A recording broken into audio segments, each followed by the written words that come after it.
Hello once again, Internet. My name is Nicole, and today I want to go over how to use the Overdrive system through your local library.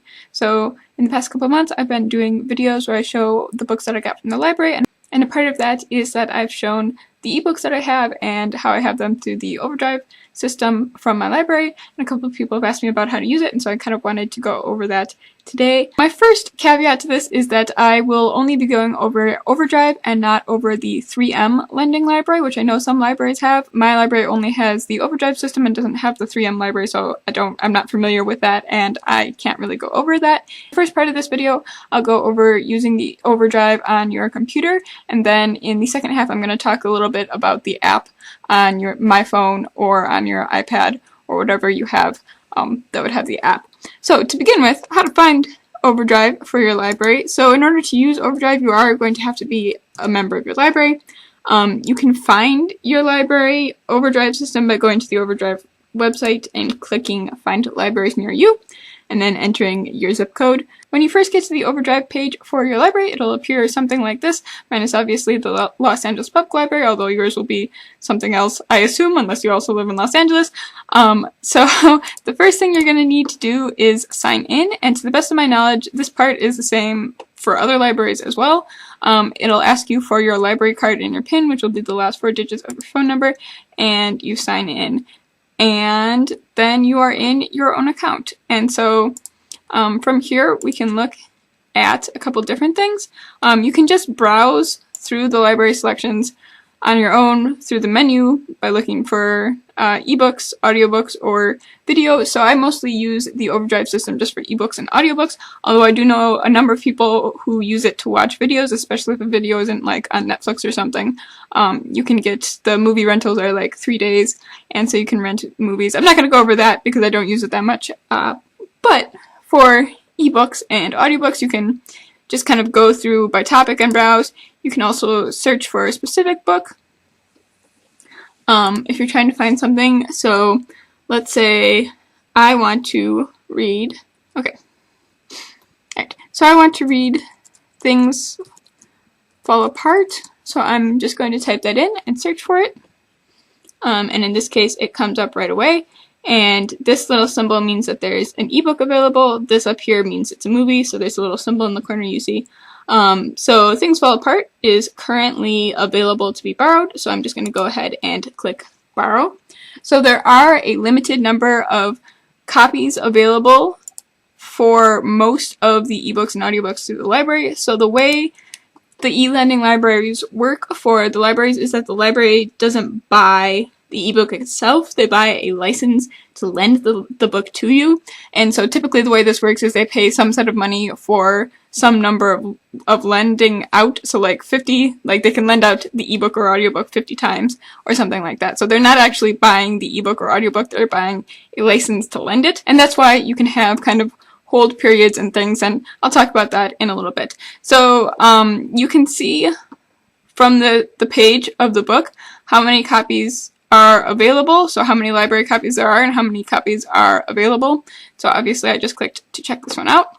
So to download the book, you go to your account, and before you've downloaded the book, you always have this option to return the title unread. So if you check out a book and you don't end up feeling like you're going to end up reading it, you can always return the title. And I believe if you click return the title without having downloaded the book, then the library doesn't get charged for you having checked it out to their account. But so anyway, for downloading the ebooks, you just click on this little download button, and I have a Kindle, so I'll click Kindle. If you have a iPad or something like that, I believe you'll have to download it as an EPUB through the Overdrive app, and I'll show you a little bit about that in a little bit. So I will click Kindle ebook and then confirm and get ebook, and it will take me straight to the Amazon page. And so from here I just click Get Library Book, and the book downloads to my Kindle.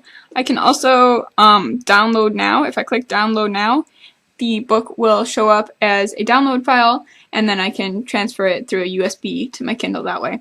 And at the end of the 21-day lending period, the book will just disappear from my Kindle, and there will be a little letter that says that the library took it back. So another thing to go over from your account is how to renew books. So these 2 audiobooks that I currently have out are about to expire. This one I am going to finish.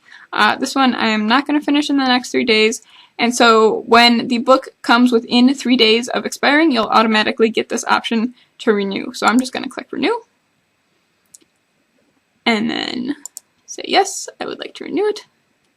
And it will put that onto my holds list. And so the book that I just clicked to renew is now on my holds list, and I am next in line, which means that no one else is scheduled to check this book out. There's a library copy available, so I will get it immediately. If you renew a book that has a list, that has a hold list, you will go to the end of the hold list, and you'll be the last person on the hold list. Let's look at a book that is going to go on hold. So I wanted to get out A Man Called Ove. Called. And, well, that's okay. I figured it out. And I wanted to place a hold on the audio version of this. So you can see it's giving me place a hold instead of borrow. And that just means that there is not a library copy currently available. So there are 7 copies in my library, and there are 4 people waiting per copy, which means there are a total of 24 holds, which is a fair amount of people waiting for this book. But I'm going to go ahead and place a hold on it, and then I place a hold. Okay. The other thing that I wanted to mention that you can do is you can request that the library purchase a novel. So for something like new releases, so All the Birds in the Sky is a new release novel that isn't out yet that I know that I am going to want. So when the library doesn't find it at all, like it doesn't have anything that matches that title, you can click Add Titles to Recommend, and I've actually already recommended this one, but you would then click Recommend, and it would ask you, are you sure? And you would say yes. Alternatively, let's just go back to A Man Called Ove. Let's say I was looking at this and I wanted to get the audiobook, but all I saw was the ebook. Then you can click Additional Titles to Recommend, and if there's anything additional here, if there was another option here, it would show up here. I'm trying to think of something that I've seen recently.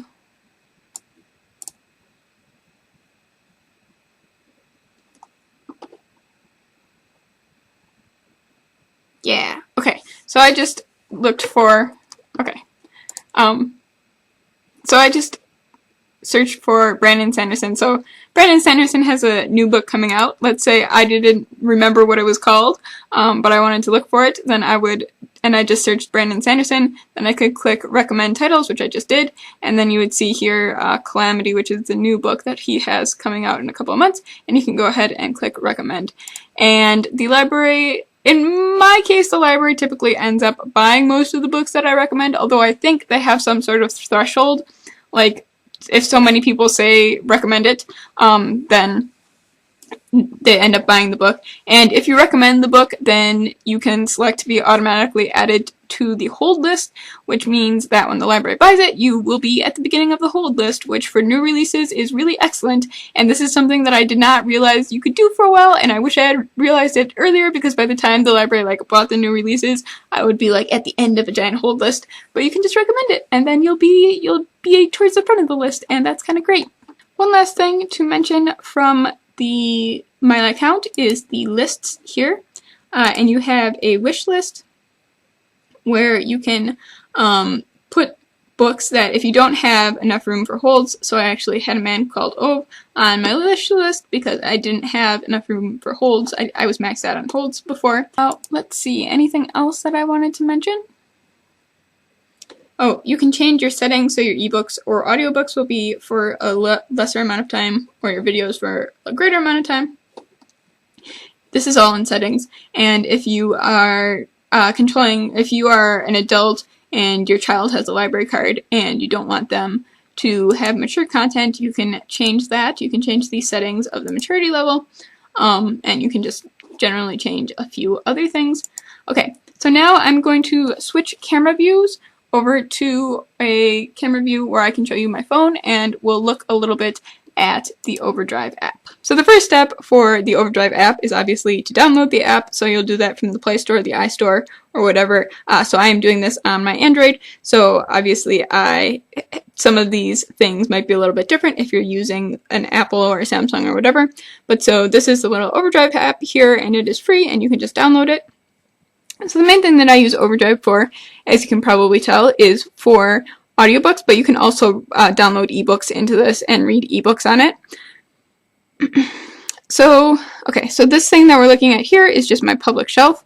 The other thing you can do is up at the top here, it has Los Angeles Public Library, and your library, it'll have whatever your library is.